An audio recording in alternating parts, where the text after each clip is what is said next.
In today's video, I'm showing off how to keep the aspect ratio of a Godot window so that no matter what the user resizes the window to, everything stays proportional.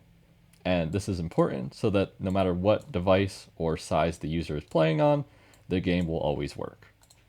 So to set this up, the first thing you need to do is go Project Settings, type in Window, and then scroll down to Stretch. And by default, it will be Mode will be disabled and Aspect will be Keep. And if I show off what that looks like in game, it's like this, where nothing scales and everything remains the exact same size. And if I shrink it, stuff gets cut off. If I expand it, we get gray space, which is not great for a game.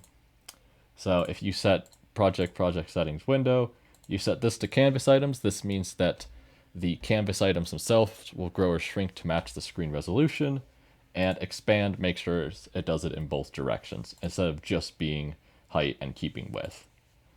And once we have that, something you may notice is if you don't set up any canvas layers, that your screen will shift to the top left when it expands.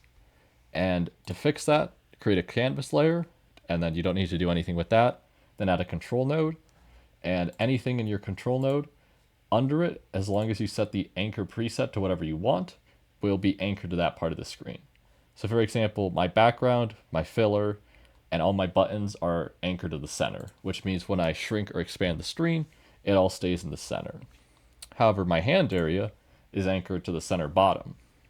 So I want it so that the bottom of the screen is always where your hand is, so I'm fine if that shifts further down.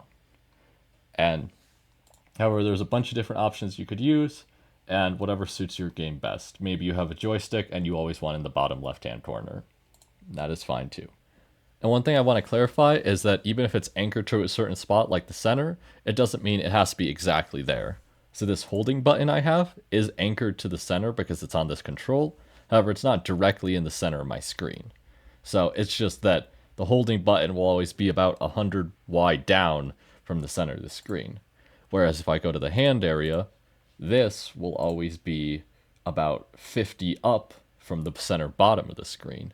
But that doesn't necessarily mean that it always has to be in the direct center. This is just where it starts. And then one more tip is that the screen may not always be the exact same revolution.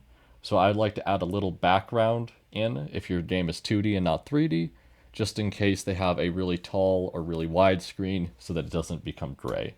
So for my game, it's this filler, which is just this green color you see here. So if I run it, it looks normal here, and it looks normal here.